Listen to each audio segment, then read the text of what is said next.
From what went into making that epic lightsaber, to how the mighty Christopher Lee very nearly ended up in a different Star Wars role altogether. Here are those Count Dooku facts and secrets you've likely never discovered until now.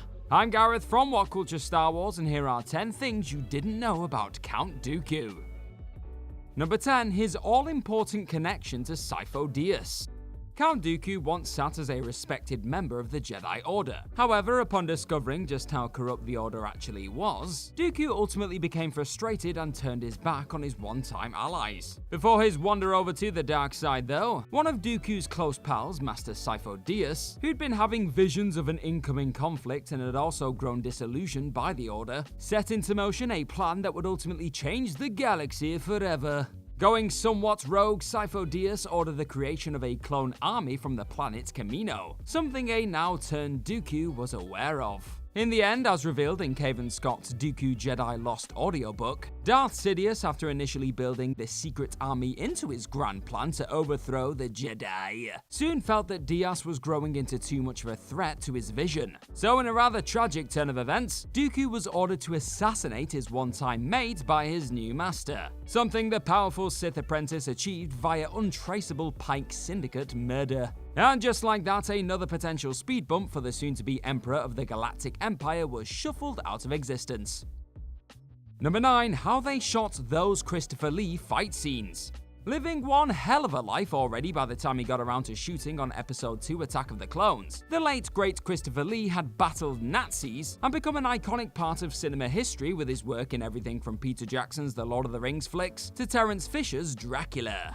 However, that did mean he was coming in at a silvery 80 when bringing the formidable Count Dooku to live-action life. And while Lee was still fairly game to get his hands dirty on George Lucas's set, a double was actually required in order to capture some of the more athletic Sith Lord movements seen in his duels with Anakin Skywalker, Obi-Wan Kenobi, and Yoda. Swapping out the actor who would regularly boast about his record-setting amount of on-screen sword fights for a stunt performer when needed for wider shots, Lee's face was then seamlessly CGI'd on top of said fighting double in post. But that's still very much a badass Lee swinging his saber whenever we lean in for a scintillating close-up.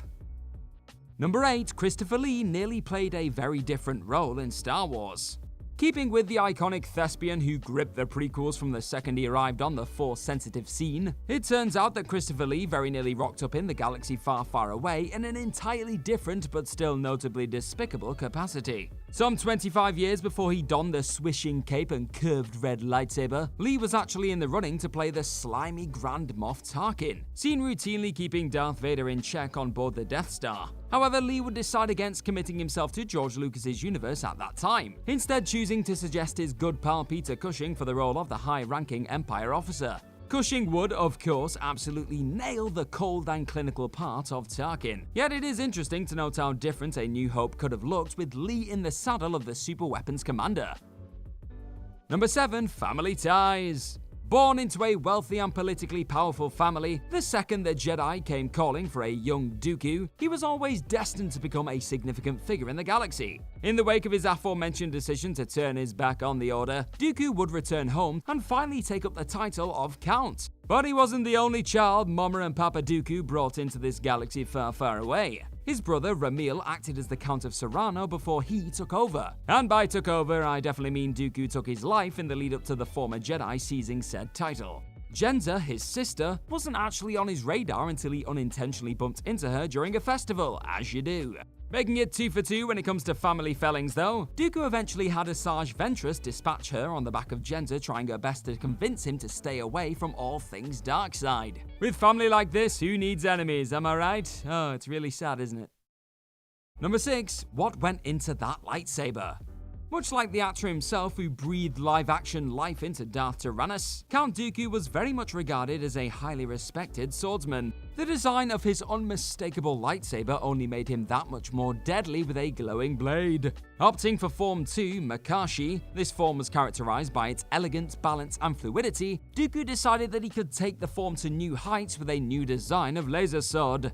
Curving his blade's hilt, this adapted design helped Dooku enhance his lunges and slashes when duking it out with Jedi and any other enemies in his way. It's worth noting that this form was barely used by the time of the Age of the Galactic Republic too, with Makashi being created and primarily used during the Old Republic days. This means that next to no one used or really knew how to combat the form during Dooku's time in the Sith spotlight, making him an even deadlier opponent for all who stood before him.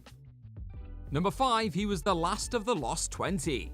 Despite hardly acting as the first Jedi to have turned his back on the Order since its creation thousands of years before the events of the prequel trilogy, Dooku's departure from the light side did actually come in the thick of what is classed by many as one of the darkest and lowest periods in Jedi history. Making up part of a group of Jedi Masters known as the Lost 20, each and every member of this infamous set of Force wielders decided to exit the Order on the back of ideological differences with those running the ancient religious order, or just the concepts of the Jedi altogether.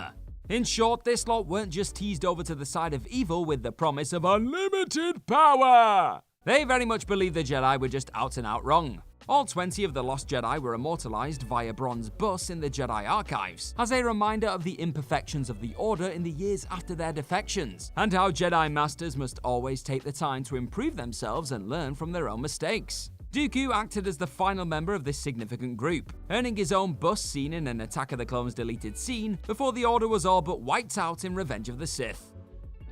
Number 4, he was very nearly a woman in Attack of the Clones.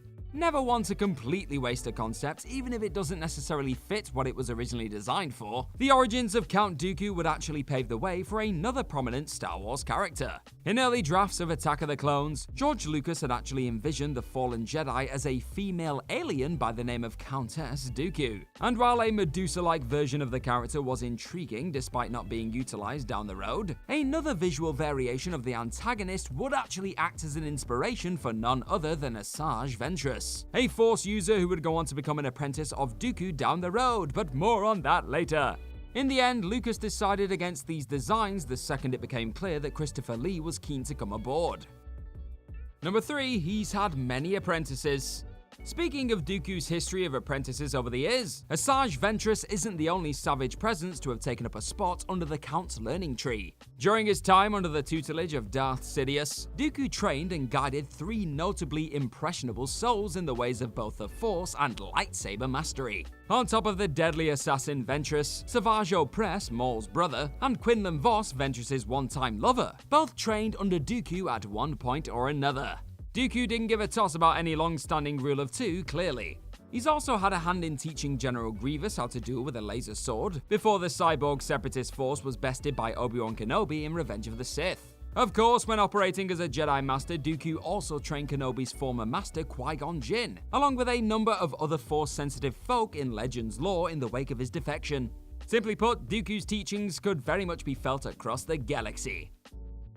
Number 2, he had 2 legendary masters. And there's a good reason just about every Jedi, Sith, and Force user who found themselves interacting with the legendary Count Dooku wanted to learn everything they could from him. Did you see who taught him the ways of the light and dark sides of the bloody Force? Hilariously, Dooku actually wasn't all that interested in being the mighty Grand Master Yoda's apprentice at first, instead wanting to learn under the tutelage of Lene Costana, due to her being known as someone who was tasked with chasing down dark side relics from across the galaxy.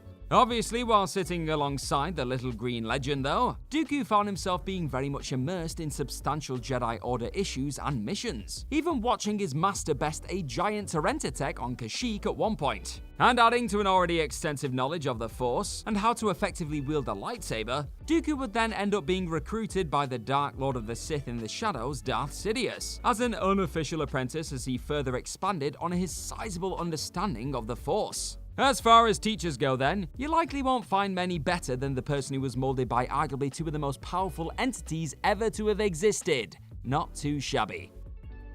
Number 1, he once became a vampire. How on earth do you top a Force-sensitive bloodsucker, eh? In what was clearly a sweet nod to the legendary career of Dooku actor Christopher Lee, the comic book miniseries Star Wars Adventures Tales from Vader's Castle actually involved a story that saw the devious fallen Jedi becoming a very different kind of Count.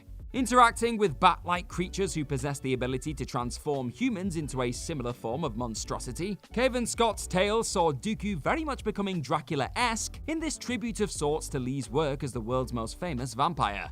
Perhaps the most fascinating aspect of this 2018 development is the fact that the series is actually classed as canon. So who knows? We may yet see some undead Sith menaces coming to blows with our heroes in a Disney Plus series, or nutty horror movie spin-off later down the road. For now though, we'll just have to make do with a Dooku brandishing his fangs on the pages.